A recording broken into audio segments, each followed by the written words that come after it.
নমস্কার, কেমন আছেন সবাই? আপনাদের সকলকে স্বাগত জানাই চ্যানেল রূপা মুখার্জিতে।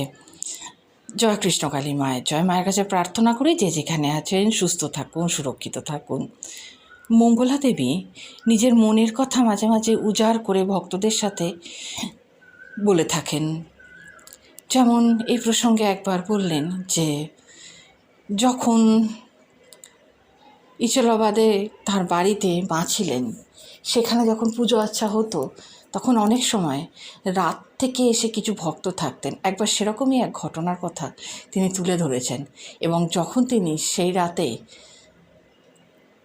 সেই মধ্যবয়স্কা মহিলাকে বাড়িতে থাকতে দিতে পারলেন না, কারণ স্থান সংকুলানের কারণে, পরবর্তীকালে তিনি ভিডিও করে নানাভাবে মঙ্গলা দেবীকে মানসিকভাবে আহত করেছেন। মঙ্গলা দেবীও তো মানুষ, ভক্তদের কাছ থেকে পাওয়া নানা রকম ব্যথা, যন্ত্রণা, দুঃখের কথা তিনি মাঝে মাঝে তুলে ধরেন। আজকের এই ভিডিওতে আপনারা সেরকমই কয়েকটি ঘটনার কথা শুনতে পাবেন। বিষয় গভীরে যাওয়ার আগে আপনাদের কাছে অনুরোধ, ভিডিওটি ভালো লাগলে অবশ্যই লাইক, শেয়ার, কমেন্টস করবেন, চ্যানেল সাবস্ক্রাইব করে পাশে থাকবেন। আসুন শুনে নিই মঙ্গলা দেবীর কথা। এক প্রাণ জানো, তাই মা ছিলেন, মা আছেন, মা থাকবেন। আমাদেরকে ভরসা নেই, বিশ্বাস নেই। আমরাই তো ডাকার মতো মাকে ডাকতে পারি না। আমরা যদি ডাকার মতো ডাকতে পারি না, তাহলে মা অবশ্যই সাড়া দেয়। তাই আমি বারবার বলি, একটা ভক্ত, আমি চুপ করবো, সবাই চুপ, ওখানেই দাঁড়াও, ওখানেই দাঁড়াও, কিছু কথা বলি। তোমরা সবাই জানো, রাজু বেটা এদিকে আয়। আমি তোকে দেখে নিয়েছি, এখানে আয় না, তোকে ভিডিও করতে হবে। তুই একটু আয়, আমি এমনি কথা বলবো, তোকে কিছু কথা বলবো, তুই তোর মতনই থাকবি। দেখো, একটা কথা শুনবি আজ, ওটা তো এখানে দাঁড়া, আমি তোকে বলি। একটা ভিডিও দেখেছো যেটা হচ্ছে, ওইখানেই দাঁড়া, ওইখানে আটকে রে। একটা কথা বলি, তোমরা শোনো। একটা মা, বয়স্ক মা দেখবে ভিডিও বানায়, বয়স্ক মা ভিডিও বানায়, দেখবে তুমি ভিডিও রাজ বাবা, সেই চ্যানেলটা কি নাম মনে নাই। সেই বয়স্ক মা আর তার মাকে এনেছিল যখন আমাদের বাড়িতে মায়ের মন্দির ছিল। দেখো, দয়া করে কেউ তোমরা আমায় কিন্তু ভুল বোঝো না, নিশ্চয়ই কোনো কারণ আছে। এখন দেখবে, তোমাদের একটা কথা বলি, এটা তো ভিডিও হচ্ছে, তারপরে কিছু কথা বলবো আমি। তখন আমি প্রথম ভিডিও করতে দিইনি, তখন কারণ ছিল, আমার একটাই ভয় ছিল মা এখানে বসুক, সেই জন্য আমি অনেকে ভিডিও করতে দিইনি, সেটা কিন্তু কারণ ছিল। তারপরে আমি নিজেও দেখবে কোনোদিন ভিডিও করিনি, মাকে দেখাচ্ছিলাম রাজীবাটা নিয়ে দেখবে, আমি অনেকদিন করিনি। সেই মা অনেকদিন আগে ওই বাড়িতে গিয়েছিল। মা চুপ করো সবাই একটু।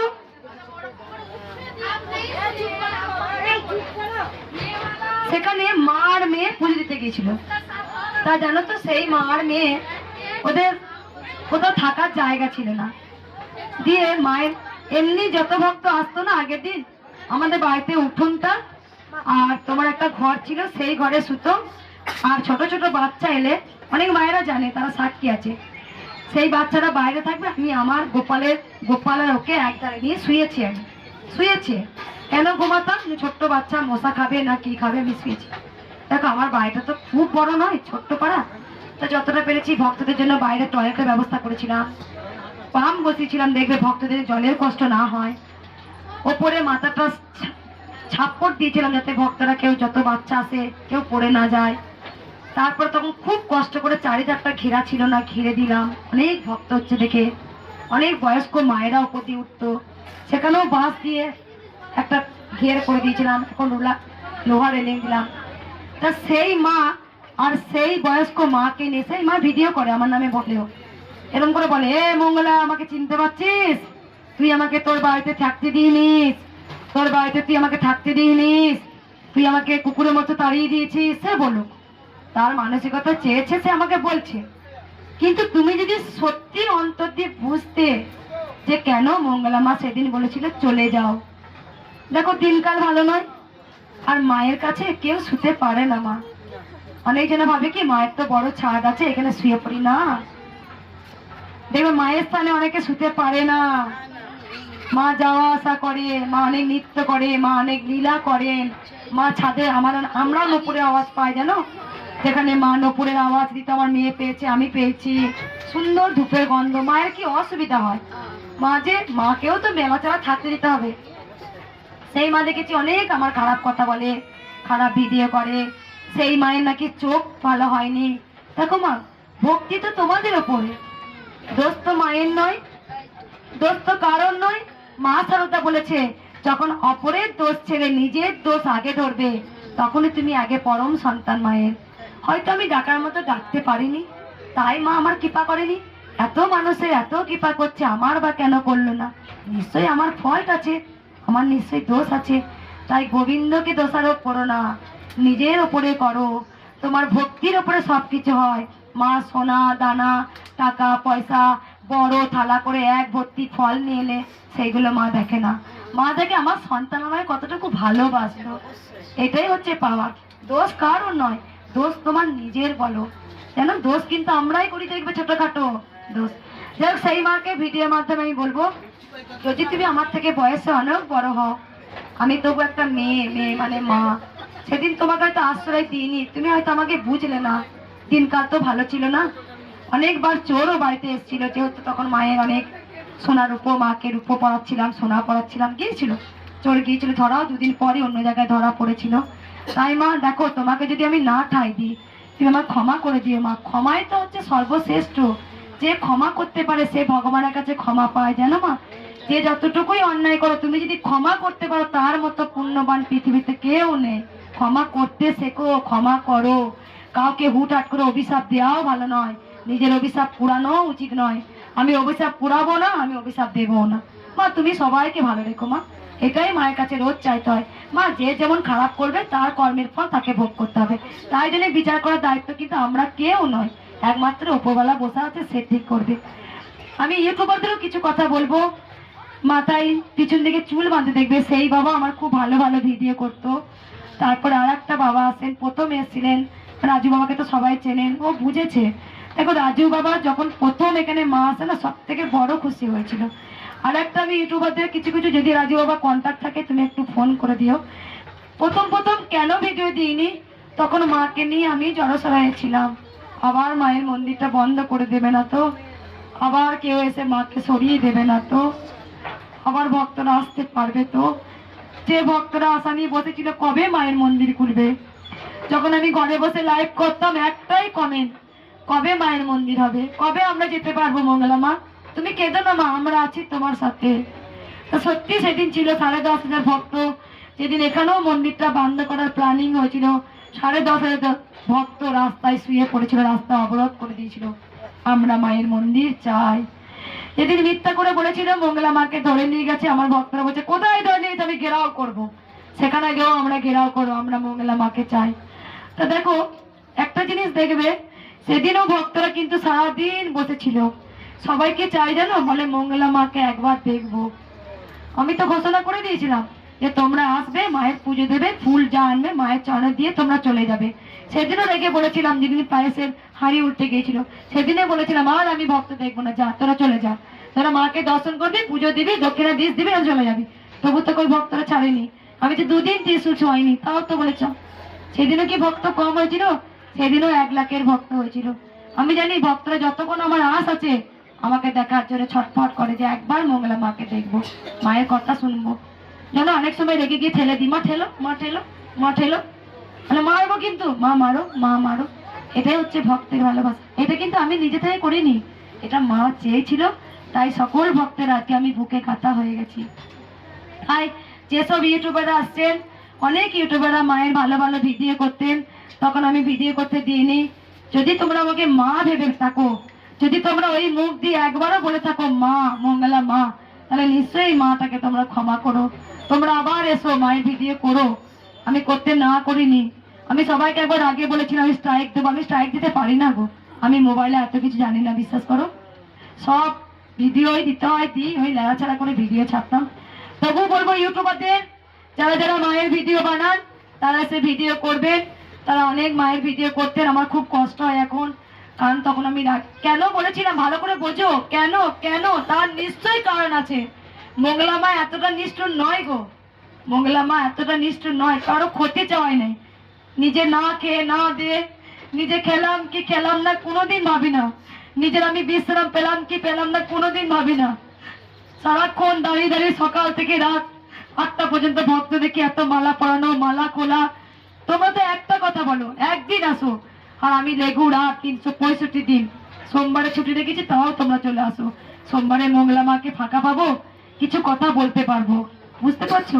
তোমরা একটা দিন দাঁড়িয়ে কোমরে ব্যথা, ওই আমি তো কোনোদিন বলি না আমার কোমরে ব্যথা করছে, আমার পায়ে, আমি তো কই ধৈর্য হারা হয় না?